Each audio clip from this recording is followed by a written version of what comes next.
You're listening to Jazz on the JNote. You're listening to on the JNote. You're listening to on the JNote.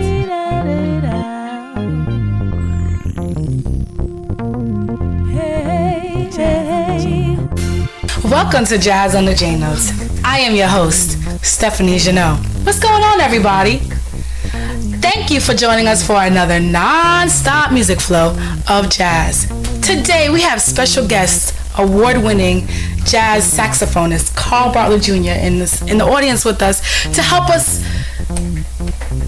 celebrate this beautiful culture and music of jazz. So, Carl, tell us about yourself. First off, hi Stephanie. Thank you so much for having me. It's an honor and a pleasure to be here. As Stephanie said, my name is Carl Bartlett Jr. and I'm a native New Yorker, Queens specifically, and I love jazz. I love music, but in particular, in love with jazz. And I've been playing music pretty much since I was about age 5. About age 5, yep. Started off on, I think, piano. Mom, Dad got me piano lessons. And I graduated to clarinet, graduated to trumpet, and ultimately found my calling on the saxophone at about age 11, and then I got into jazz at age 14, and here I am. It was Christmas Day on, December 25th, 1996, and my uncle, he brought a record of the Brecker Brothers. Actually, I think the album was called New York City by the band Dreams, and the Brecker Brothers were in that, and I heard Michael Brecker, a great tenor saxophonist, for the first time, and it was on that day, Christmas Day, December 25th, 1996, that I heard Mike Brecker for the first time, and I said, wow, this is amazing. And so literally, at that moment, that's what changed my life. I said, okay, jazz is what I have to do. This is absolutely unlike anything I've ever heard. This is really the highest form of music. It reaches me spiritually, emotionally, mentally, and I have to express myself in this way. So that's kind of what got me, that's what got me started in jazz. So, no two people give the same answer to this next question, because in a sense they'll say that this is a rhetorical question, but what is jazz? Here we go. Okay, my phone's about to blow up when I answer this. Let me stop.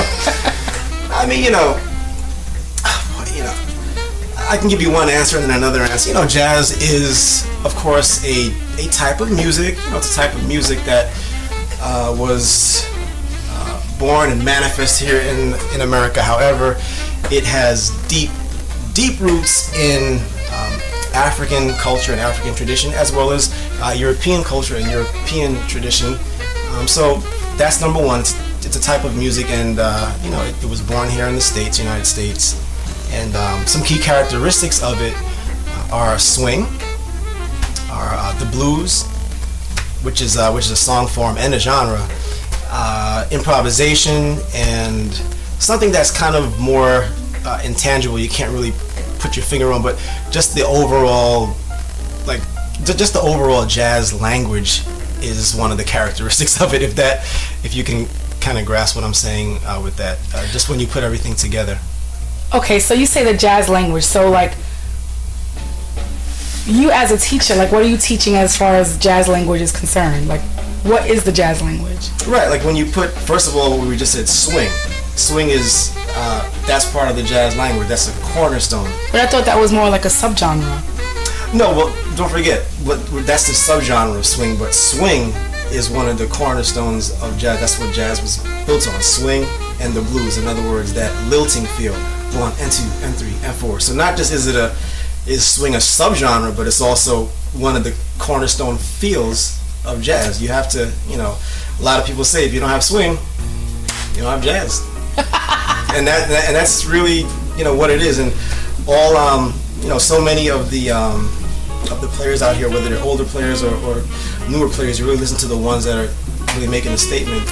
And one thing is constant, or should be constant, and that's you really want to keep that swing, because it's really so important. That is the jazz feel. But in terms of what you teach kids about, what I'm teaching kids about the jazz language, it's just the overall jazz language. So in terms of playing through chord changes, in terms of playing through some of the most basic chord changes like a 2-5-1, teaching them a blues, which is very key, and not just jazz, but there are literally thousands, if not millions of songs that use blues format. And so that is that I guess you can say, that is kind of like a child of jazz, the blues mixed with swing.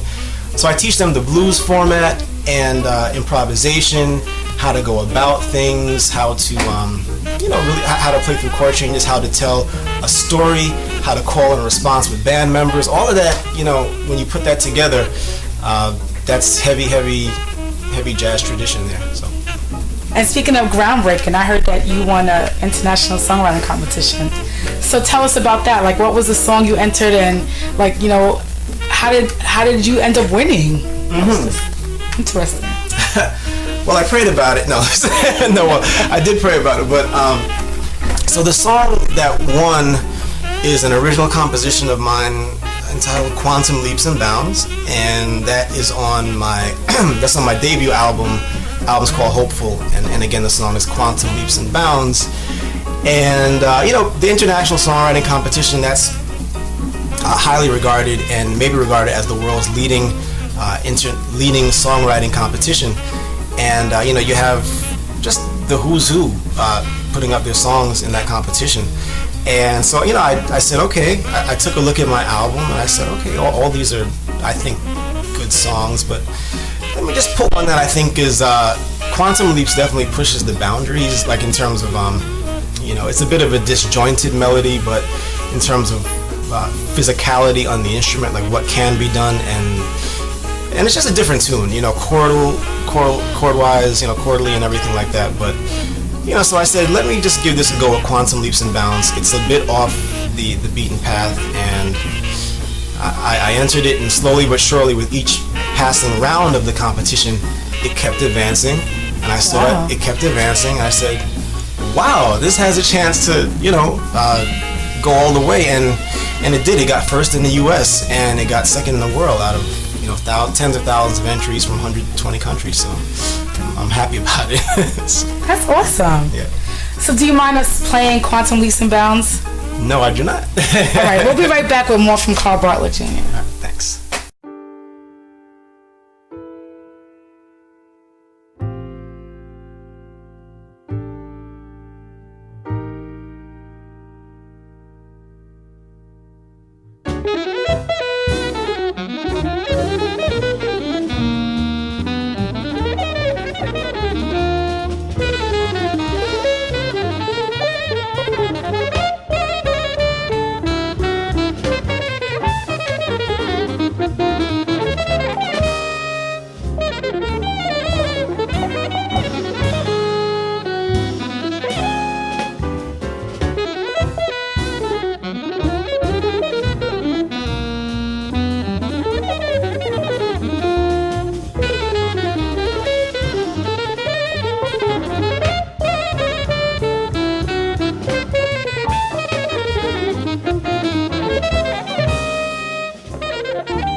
You are tuned into Jazz on the JNote with your host, Stephanie Jeannot, and today we are having a conversation with award-winning saxophonist Carl Bartlett Jr.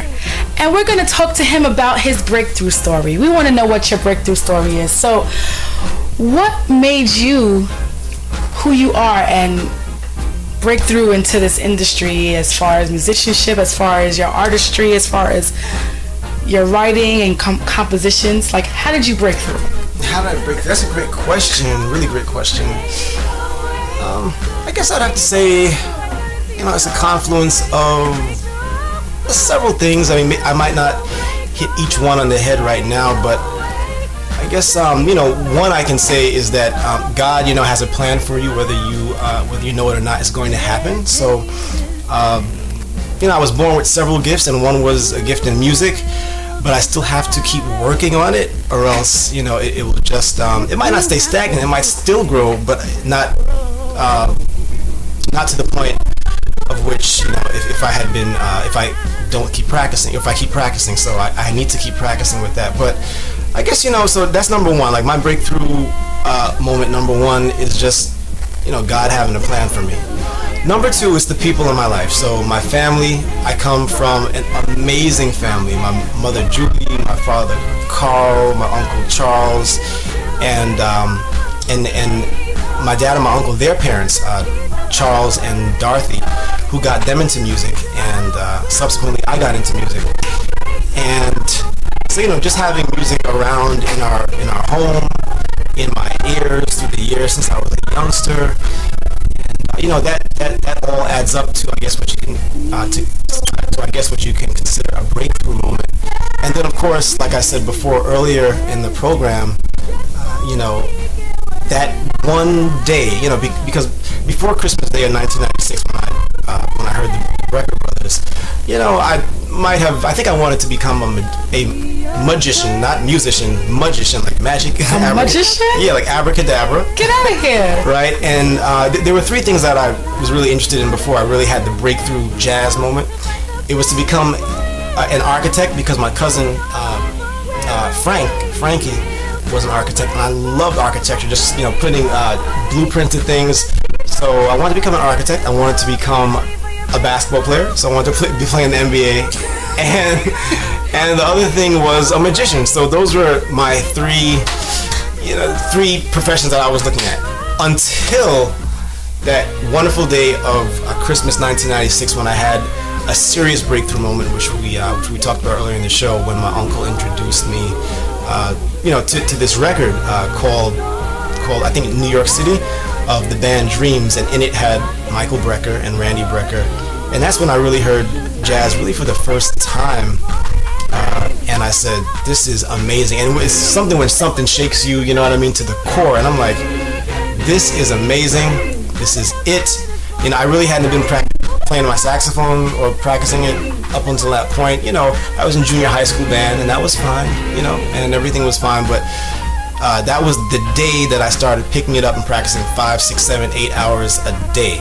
And it started December 25th, 1996, when I had that serious breakthrough moment. And I listened to Randy and Mike Brecker. And I had my uncle to thank for that, for bringing that record over, because who knows, that changed the course of my life. So that's a real breakthrough moment. Wow. So, you wanted to be a magician like Willy Wonka. Yeah, right.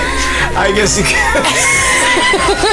Yeah, and in some ways, you are like a architect of your music, because you write out I know you're very particular to say specific. Occasionally, yeah. Yeah, so like I know that you write out plans, or you probably draw it out to exactly what you want. I want to know your breakthrough story. Please send them to me. My email is jazzonthejnote@yahoo.com.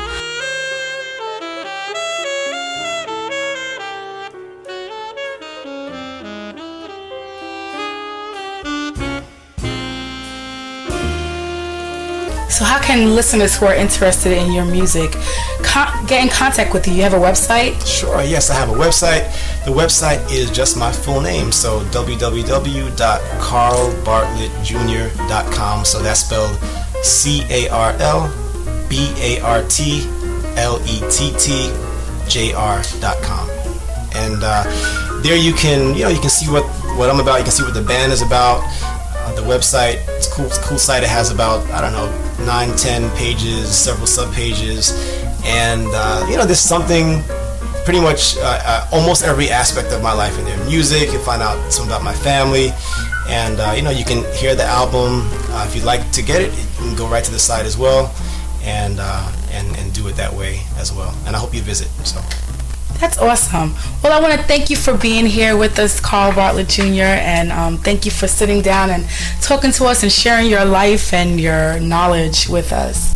Got it. Well, everybody, you have been listening to Jazz on the JNote with your host, Stephanie Jeannot.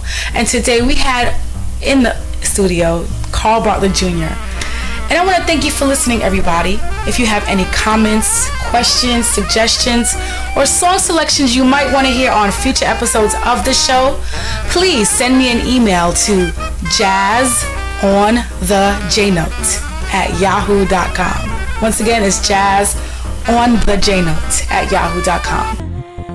Hey everybody, this is Stephanie Jeannot, host and producer of Jazz on the JNote radio show, inviting you to listen in to my show on Sunday evenings from 7 to 8 p.m. on the EnglishConnectionMedia.com. That's the EnglishConnectionMedia.com. Listen in and hear Jazz on the JNote. Till then, peace.